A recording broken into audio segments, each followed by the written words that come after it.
I've got some serious trust issues with the establishment GOP, and the Obamacare battle isn't helping. Call it RINOcare, RyanCare, TrumpCare, Obamacare Lite, or Obamacare 2.0, but House Bill 277 is not a full repeal of Obamacare. Instead, it is a replacement legislation that House Leader Paul Ryan brags has taken 20 years to craft. Like that is a good thing. Thanks to the establishment and Ryan legal crafting, the American Health Care Reform Act of 2017 is too long and complex for most people to read over morning coffee.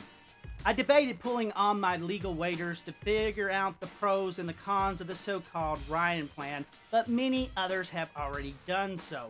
Here's the bottom line. Only the establishment Republicans are happy with this bill. You know, those good old boys who've been yammering over the last years that if only they had just a few more House seats or Senate seats for the White House, then they could finally drive a stake through Obamacare's heart.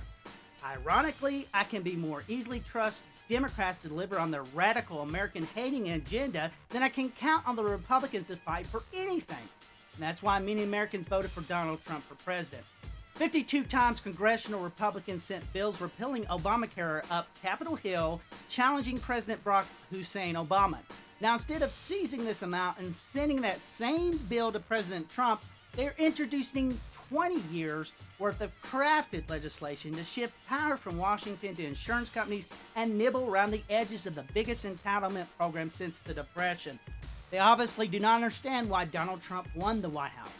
These good old boys are precisely the reason why anti-establishment political neophyte Donald Trump beat the Dowager Empress Hillary Clinton like a rented mule in the November presidential election. Yet despite this epic rejection of Obamacare and Democrat big government policies, the GOP seems fearful that a full repeal might hurt their re-election prospects in 2018. Texas Senator Ted Cruz has laid out how to complete a free market repeal of Obamacare using reconciliation with 51 votes and without risking a filibuster in the Senate. The Democrats have made clear that they will filibuster any attempt to repeal Obamacare, so the only way to get it done is to use a procedural vehicle that can be filibustered. Budget reconciliation, a special procedure that by statute requires only 51 votes to clear the Senate, fits the bill. The hurdle is that the budget reconciliation is governed by complicated procedural rules. Only legislation that is budgetary in nature is permissible. And it is the Senate parliamentarian who typically decides whether a given proposal is allowed on reconciliation. In 2015, Congress passed language on reconciliation repealing most of Obamacare. Virtually every Republican in Congress voted for that language, and that parliamentarian has already ruled it as permissible. We should begin with that previously approved repeal language as the baseline. Reconciliation is how Democrats jammed Obamacare down our throat 8 years ago. So it stands to reason that reconciliation is how the Republicans can throw it out, bag and baggage. Nevertheless, the GOP is still hiding behind the skirts of the unelected Senate parliamentarian to avoid a full repeal of Obamacare as promised.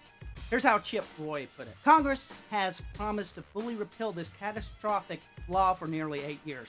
Now that they control all levers of power, they are hiding behind excuses and procedural theory to avoid making good on their promises by blaming the parliamentarian.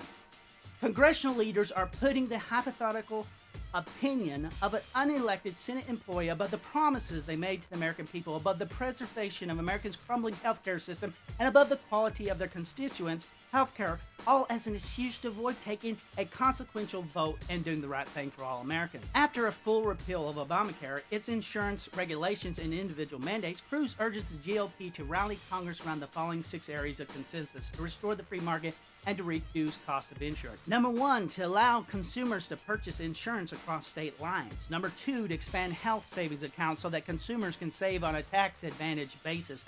Number 3, change the tax laws to make health insurance portable so that if you lose your job, you don't lose your health insurance. Number 4, protect continuous coverage. That's the whole point of health insurance. 5, allow small businesses to pull together in association plans. 6, block grant Medicaid to the state. Cruz believes Congress can implement all 6 points using the budget reconciliation process and thereby avoid the Democrat filibuster. If the 2016 election showed anything, that we are tired of trusting the Washington establishment. In multiple election cycles over the last 8 years, millions of Americans have voted on a simple, understandable campaign promise to repeal Obamacare. Time and time again, GOP leadership Ryan, Boehner, McConnell have come back to us hat in hand, explaining how close we are and asking for more. More money, more time, more votes, more trust. We have fulfilled our part of that bargain. GOP, you have the game plan and seats necessary to fully repeal Obamacare and to free the healthcare market. Stop the political blame game. Fully repeal Obamacare and return healthcare insurance private market, or we will replace you in 2018. California political chick Susan Swift Arnold is a lawyer, wife, and one conservative mother of 7 children. Susan has given a political commentary on radio and blogs and was invited in 2010 by Andrew Breitbart to write for his young website, Big Journalism, writing over 60 published articles for Breitbart. If you would like any blog read on the Biff Burrows channel in his epic voice, you can do so by leaving a comment down below or send a link on our Facebook page. You can like us on Facebook and Twitter and become a good friend right here on the Biff Burrows channel.